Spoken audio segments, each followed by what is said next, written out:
Hey YouTubers, RC Tech Pro flying here with the Skynetic Havok, an awesome plane. We're going to put some FPV on this plane here. So what I did was I purchased an extra canopy from Motion RC because I am going to manipulate this one here for my FPV gear. I was going to do the one that actually came with the plane, but I found out this one doesn't fit as snug as the one that came with the plane. So I notice around the edges here, you can kind of see a little bit of gap, like it kind of not completely flush. So I'm going to go ahead and use this one. Another difference is on this is that if you kind of look at, it's got more of that leather bubbly look on the inside of the one that comes with the plane.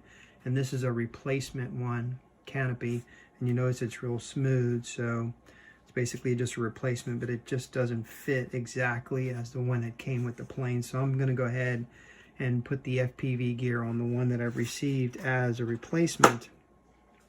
And I have the Skynetic antennas, which I'll put some links on where I purchased this stuff. And this Skynetic has a transmitting, this is left hand polarized. It comes with one for receiving, the other one for transmitting. This is the one for the receiver, this is the one for the transmitter. It's got just a straight S&M connector, and this one has got more of an angle. This way you can put it on your VTX. I'm going to use this as my VTX. I'll put a link on this one. Believe it or not, I've bought this on Amazon, 2 for $15, fellas, 600 watt milliamp. This thing works very well. I've got them on my other plane, and this thing works really well. I've took it out for testing on long range, and it does really good. So I'm using these antennas because I've used these for years, and these, believe it or not, are under 10 bucks. And you would think, hey, because of the price, they're not good. These things are awesome. So I'm going to use that. And the surprise is going to be the RunCam. This is the split 4K, fellas, 4K. And it does have the board that you can add the SD card on it, so I can get some nice 4K. I'm going to probably just run it on 2.7K, so it won't take up a lot of the card as far as space. And I'm going to use this in coordinating with the VTX as my transmitter. And we're going to go ahead and put this baby together. We're going to see what it's going to be like. So far, I know people have requested for an FPV setup on the Havok plane, and I'm going to go ahead and do it. And this is the reason why I got this other canopy, is so if I'm not going to fly with the FPV kit, I'm going to call it that, when I put it on here, I can switch over to the other canopy without it if I want to go really fast, because I know it's going to probably add a little bit of drag on it. Reason why I like these antenna also is because the antenna itself has got holes in it. The actual coax is really thin, so this way air can pass through it a little bit better. So if I'm going to go ahead and pick up some speed, at least it won't be too much drag. So anyways, I'm going to figure this out. I don't have exactly a full idea how I'm going to do this. I'm just going to go ahead and play it by ear and go ahead and put it together, and I'll show you guys how I did it. Anyways, I'll talk to you later. RC Tech Pro flying out.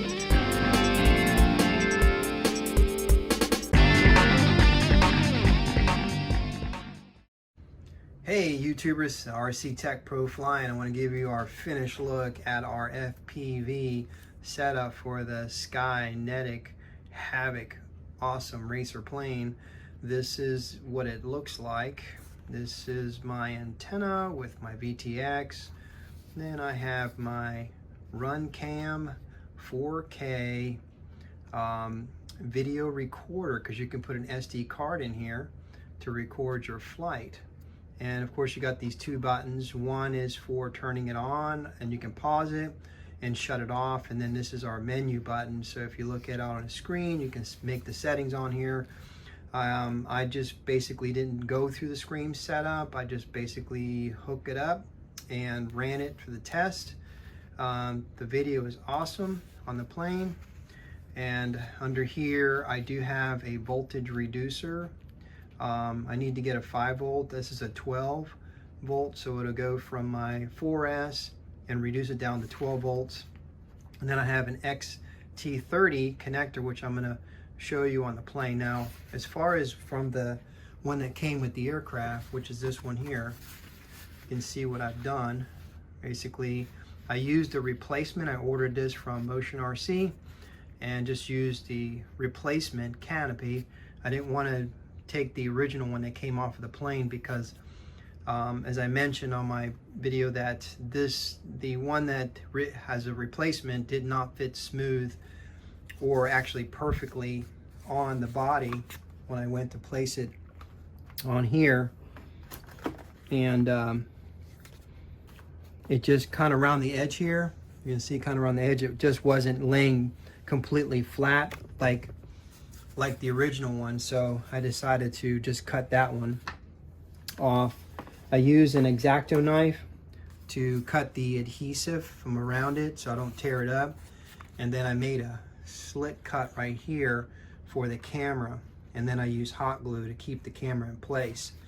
Now these wires here, you got to be very careful with this RunCam on these 4K because there's a lot of very small strand wiring that comes off the camera that's connected to the board.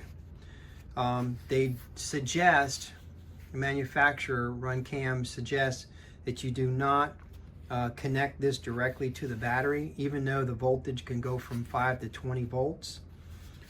So I took the voltage, reduced it down into my reducer here to bring it down a little bit. I may end up replacing it with a 5. I tried it with the 12, and most of my concern was how hot it got. So on my flight, I did believe it or not, 10 minutes of flight. 10 minutes, guys, on this plane on a 23 milliamp at 45 C discharge. It was a Tattoo Jensen battery. I didn't go aggressive on it. I kind of flew it, very conservative to test this to see if the board would get hot. I was going to land it after 3 minutes, but I ran it through the whole 10 minutes, and when I touched it, it was barely even warm. So I might keep it. It's just my feeling on it. Now, in order for this to be powered, so what I did was I created on here XT60s. Now you notice I basically just took male and female, and then I used a connector TX30 here, an X30. Oops, there we go. I was missing that. Sorry about that. On here on the female end. So this way, what this will do is it will plug in like this. So you can take this, plug it into your ESC in the aircraft. This side here, you'll have a port for your battery, and then your port for your VTX and the RunCam. And this basically just plugs into here like that. And you have this, you can leave it in the aircraft because it's not going to do anything as far as leaving it in there and interfere. And you can take it off like that. So this is my setup. It works great. I'm very, very, very pleased with it. I do have to make some changes on this because the camera inside moves. This was my prototype. I need to secure this down, probably use one of these little tie straps to keep it down. Now I do have Velcro, and then I put some hot glue on it, but the heat was transferred from the Velcro to the hot glue, and it came loose kind of inside there. It's not going to fall out, But what's happening is, as it's flying on my first flight, I had no like major jello. I will have jello with this when I'm at full throttle, but when it's flying conservatively without a lot of vibration, it's fine. But after it started getting loose, this started shaking inside this canopy area and was hitting the wiring on the camera, and it was causing a little bit of extra vibration in the image, jello. So anyways, that's it on that part. I do want to share something that doesn't have anything to do with the FPV gear setup on these props. I know some people have complained about broken props. You notice the angle on the prop, how the cut is pretty much the same. And if you kind of look at the composite of this prop, you do have, like, if you have spaces or like air bubbles in the formation of this prop. And this is very rigid. I mean, it's tough. And you're saying, how can this possibly break? So it kind of discovers something that might be the possibility. And I've also looked at the way the edge has been cut. So I kind of paid attention, and they're pretty much almost the same. If you notice, look at that over here, I noticed kind of the edge kind of like cut. So here's what I believe is happening. Okay, so if we look at the spinner, all right, you look at the spinner on this aircraft, and I used to put the prop hitting the edge of this, both sides as you put your prop on, and I was kind of tightening it up really close to the edge here. So what I believe is happening is, if you tighten your prop and you put your spinner back on over your prop, and this prop is hitting the edge here, when it hits the ground, it slightly hits it and cuts it, and it breaks it, okay? And I believe that's what's happening so far since I've done this. I have not broken a prop yet landing. So I think that was probably the problem, is that this spinner on the sharp edge of this is cutting the edge and causing a fraction on it, and then just separating the prop and damaging it. So anyways, that's pretty much it. We're going to take you over to the flight field, so stay tuned. We're going to go right to the flight field. We're going to do a test on what it looks like with my FPV gear for the great and wonderful Skynetic Havok. See you guys. RC Tech Pro Flying. We'll see you out in the field.